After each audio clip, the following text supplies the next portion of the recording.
Hello अवेकनर्स। ये channel है आपका अपना अवेकनिंग रिजनेस ऑफ माइंड। और जो फर्स्ट चैप्टर हमने देखा था वो था एग्रो फॉरेस्ट्री।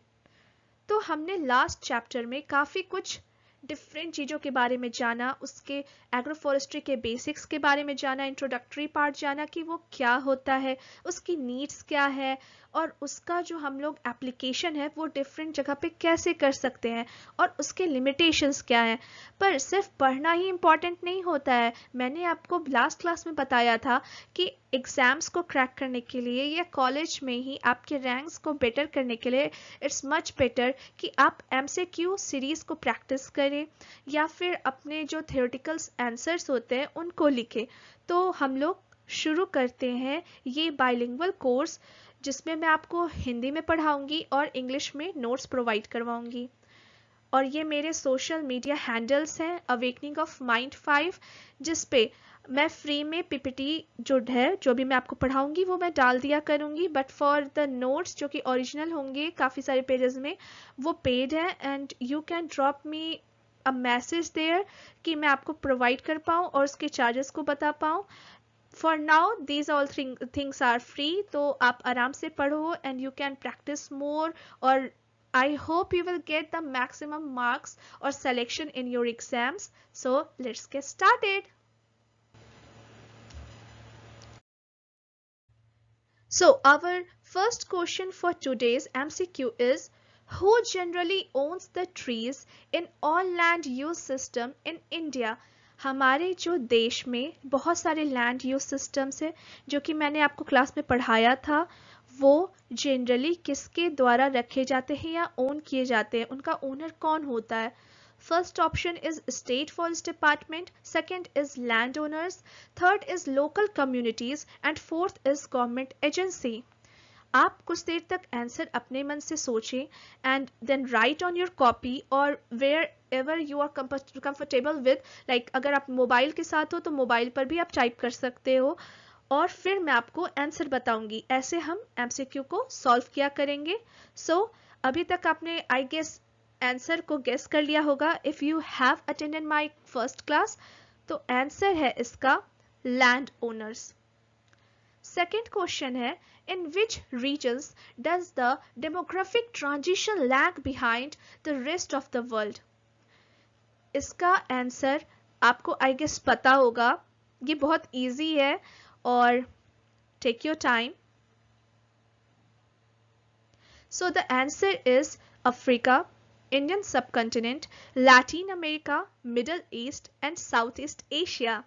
तो जिन लोगों ने भी सही आंसर किया है वेल डन, और जिन लोगों को मिस्टेक हुई है वो आप फर्स्ट क्लास विजिट करिए, then you will be surely able to get that answers right. और इसका प्रैक्टिस भी करिए and make sure note out in your notebooks. So our next question is, which of the following is not a major land use classification in India? इन सभी land use classification में जो हमने पढ़ रखा है, कौन सा महत्वपूर्ण, सबसे महत्वपूर्ण जो लैंड यूज होता है उनमें से नहीं है। So you have to be careful जहाँ पे नॉट, नन ये सब लिखा हुआ है, क्योंकि मैं जानती हूँ कि आप इतने सिले मिस्टेक्स से के लिए तो अपने मार्क्स को लूज नहीं करना चाहिएगा। So our options is A cultivated land, B forest land, C pasture land and D urban land. आप कुछ समय के लिए पॉज कर लिए video and you can answer that. और if you are getting a problem in solving these types of MCQs, तो मैं चाहूंगी कि आप फर्स्ट वीडियो पे जाइए, उसे देखिए, नोट्स पढ़िए, गेट योर पीपीटी डन और उसके बाद आपके आंसर्स करिए and it will be very easy for you to answer these types of question. और इसका आंसर है अर्बन लैंड। या you are right. So our next question is, how much forest land does India have out of reported 306 million hectare of land?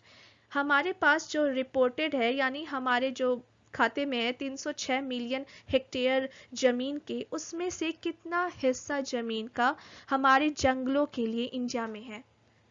Your options are like 67.4 million hectare, B 16.9 million hectare, C 12.1 million hectare, D 219.6 million hectare.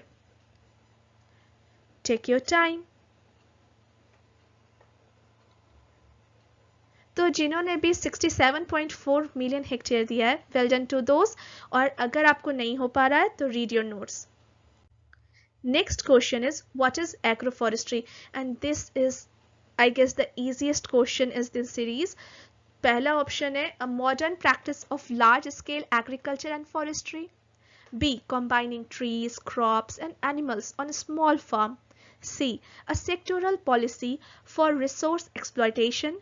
D, the separation of trees, crops and animals on large farms. I guess आपने अपने college में पढ़ा होगा या फिर अपने notes में तो देखा ही होगा. Take your moment. So right answer is B, combining trees, crops and animals on small farm. हमने तो डेफिनेशन में ही अपने कोर्स में पढ़ा था कि जब हम पेड़, फसल या जानवरों को एक साथ रख करके प्रोडक्टिविटी करते हैं या फिर सस्टेनेबल करते हैं तो फिर सस्टेनेबल रूप से हमें आउटपुट मिल पाता है.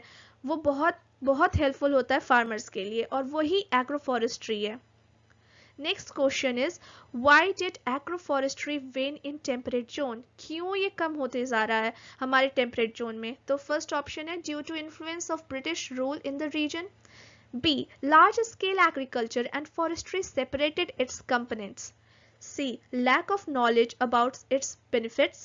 D, decrease in demand for agriculture products. Take your moment. So the right option for this is B, that is large scale agriculture and forestry separated its component. Next question is, what kind of agricultural unit is becoming more prevalent in many parts of the world? कौन सा ऐसा agriculture unit है जो कि आज हमारे current scenario वाले world में बहुत प्रिवलेंट है, यानी बहुत ज़्यादा डिमांड में है? The first option is large scale plantation. B, lowland farms. C, greenhouses. D, small upland farms. अब इसमें आप एलिमिनेशन टेक्निक्स भी यूज कर सकते हैं and you will get the right answer. So for this question, the right answer is D, small upland farms. Next question is, what is primary benefit of deep-rooted trees in agroforestry? जब हम agroforestry की बात करते हैं तो हम देखते हैं कि पेड़ों में आखिर वो लंबे जड़ें होनी क्यों चाहिए, उसका क्या बेनिफिट होता है?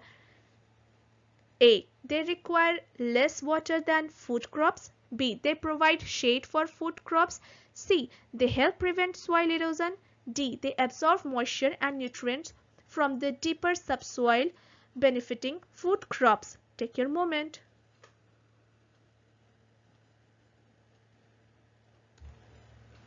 So the answer for this question is D, they absorb moisture and nutrients from the deeper subsoil, benefiting food crop. अब हमने पढ़ा था कि जब लंबी जड़ें होती हैं तो वो बहुत जमीन के अंदर से, अंदर वाली मिट्टी से वो न्यूट्रिएंट्स को लेता है. उससे क्या होता है कि जो हमारे सबसॉइल या फिर ऊपर वाले सतह वाले जो सॉइल होती हैं उनकी न्यूट्रिएंट्स बच जाती हैं, और फूड क्रॉप्स के तो उतने लंबे जड़ें होती नहीं है तो वो ईजिली जो है वो न्यूट्रिएंट्स को अपटेक करती है और प्रोडक्टिविटी दोनों की काफ़ी मेंटेन्ड वे में रहती है.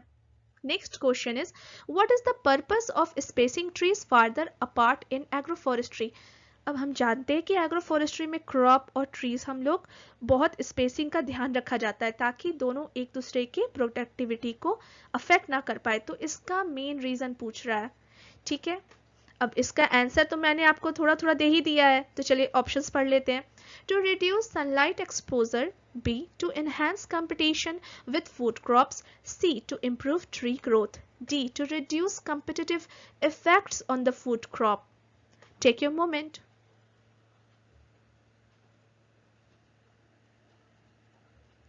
So answer will be D, to reduce competitive effects on food crop. और कंपटीशन कब बढ़ता है भाई? जब जो वो ट्रीज होते हैं वो काफी सटे सटे होते हैं. उससे क्या होता है, जो ट्रीज का क्राउन होता है वो उसके सनलाइट को जो है अफेक्ट कर देता है, उससे जो क्रॉप्स होते हैं वो एडवर्सली अफेक्टेड हो जाते हैं.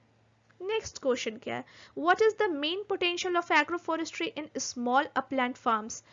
अब हम देखने जा रहे हैं कि स्मॉल अपलैंड फार्म्स जो होते हैं उसमें एग्रोफॉरेस्ट्री की क्या पोटेंशियल है या क्या महत्ता है। तो ए हो गई to replace food crops with trees, B to eliminate the need for irrigation, C to improve soil fertility, या फिर D to enhance and maintain overall farm productivity. Take your time, answer them.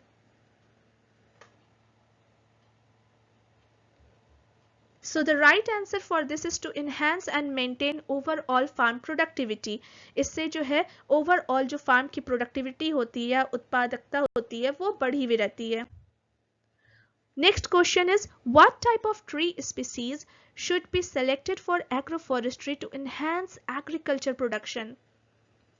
इसमें पूछ रहा है कि agroforestry जब हम लोग सेलेक्ट करते हैं तो उसमें हम लोग एग्रीकल्चर का जो उत्पादन क्षमता होता है उसको बढ़ाने के लिए हम लोग क्या कर सकते हैं, कौन से ट्री स्पीसीज को चूज करेंगे, कौन से पेड़ों को लेंगे, ये जानना बहुत जरूरी होता है।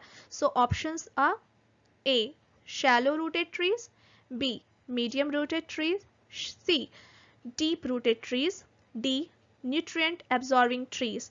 ये मैंने आपको अभी जस्ट एक या दो क्वेश्चन पहले करवाया था। सो आई गेस इसका सभी कोई राइट आंसर देंगे। This was the last question guys for today and the answer is C, deep rooted trees.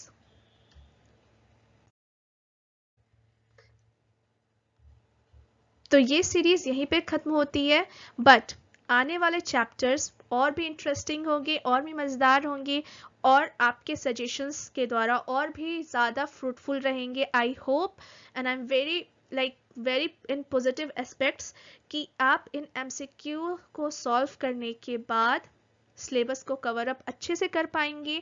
जो मैंने चैप्टर्स पढ़ाए हैं वो होपफुली आपको समझ में आए हो, और आपको अगर कोई भी क्वेश्चन है या कोई भी क्वेरी है तो आप मेरे सोशल मीडिया हैंडल्स जो कि नीचे दिए हुए हैं उन पे मैसेज कर सकते हैं सो that I can answer them.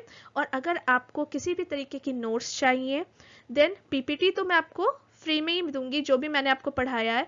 For the depth of the notes तो आप मुझे टेक्स्ट कर सकते हैं उन सोशल मीडिया हैंडल्स पे, so that I can tell their prices और उनका क्या रूल्स एंड रेगुलेशन से पाने का वो सब मैं आपको बता सकूं।